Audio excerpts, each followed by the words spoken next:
ये जो संजय जैन है जिसको पकड़ा गया है, ये संजय जैन आज से 8 महीने पहले मेरे पास भी आया था और इसने मेरे से भी बात की थी कि साहब आप वसुंधरा जी से मिल लो, आप उनसे मिल लो, इस तरह की बातें इन्होंने और भी दूसरे लोगों से।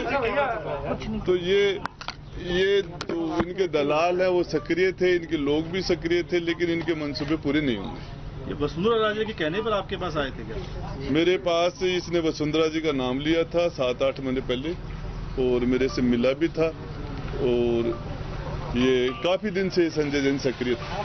क्या ऑफर दिया गया गुड़ा जी? क्या कुछ रकम अमाउंट डिसाइड हुआ उस समय? मैं आपको बताऊं कि जब हम पहले गहलोत जी के साथ हम दूसरी बार सीएम बने तब हम गए थे, तब भी हम बिना किसी शर्त के गए थे।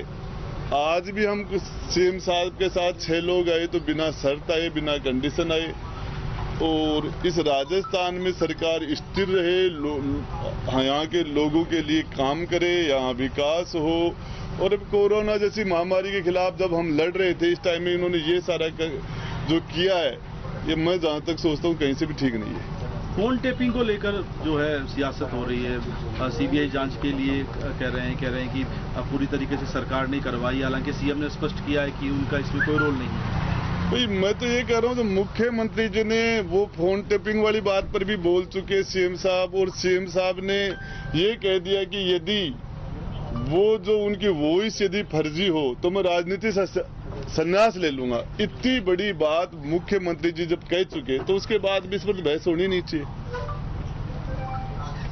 कितने टोटल एमएलए हैं, एक बार नंबर बता दीजिए ना, स्पेसिफिक आप हो जाइए कि इतने 100 हैं, 101, 102 हैं। मैं आपको बताना चाह रहा हूं कि पहले दिन से मैं 3-4 बार आप लोगों से हमारी बात हो चुकी। मैंने उस टाइम में भी आपको कहा था कि हम 100 से ऊपर है। सर 100 से ऊपर 110 भी होता है, 101 भी होता है। आपके पास कितने? भाई मैंने काउंट नहीं किया, लेकिन अब आप देख लो जो बीटीपी वाले हैं और उसके बाद में सुभाष जी गर्ग हो गए, कॉमरेडों में हमारे बाकी जो बैठे हैं, इन भी 18-19 निकाल भी दोगे तो भी मेजोरिटी होता है। सर कल कितनी संख्या जो थी राज्यपाल से मिलने गए थे, क्या आप लोगों से पता है कि कितनी एमएलए के सिग्नेचर हुए थे उस लेटर पे जो गवर्नर के पास दे के आए सीएम?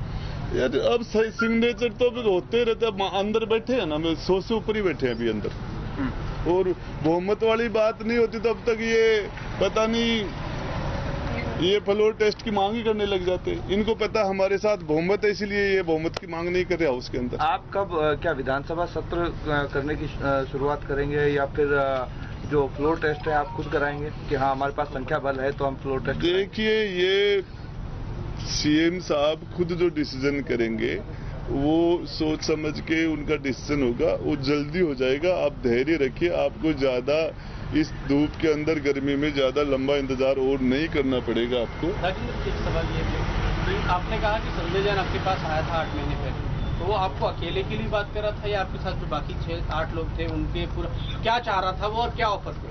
उस टाइम में ये संजय जैन मेरे पास आया था और मुझे बीजेपी के नेताओं से मिलाना चाह रहा था। और क्या मिलवा के क्या करना चाह रहा था? सरकार गिराना, क्या पेशकश रखी थी? अब ये मिला के वो जो सारी चीजें सामने आ गई, ये इसकी पटकथा लिख रहा था उसी टाइम से। तो क्या ये मान लिया जाए कि फोन टैपिंग जो है कि पिछले 8 महीने से कंटिन्यूअसली चल रही थी, क्योंकि जिस तरीके से आपने इससे पहले कोई शिकायत दर्ज कराने की कोशिश की कि हाँ मुझे भी इस तरीके से खरीद फरोख्त में शामिल कर रहे हैं कुछ लोग? नहीं, वो खरीद फरोख्त के लिए नहीं मिला था। मुझे तो ये कहा था कि आप वसुंधरा जी से मिलो। पहले दिल्ली में मिलने की बात हुई थी, फिर मैंने वहाँ मना कर दिया, फिर बोले यहाँ मिल लो, इस तरह की बात।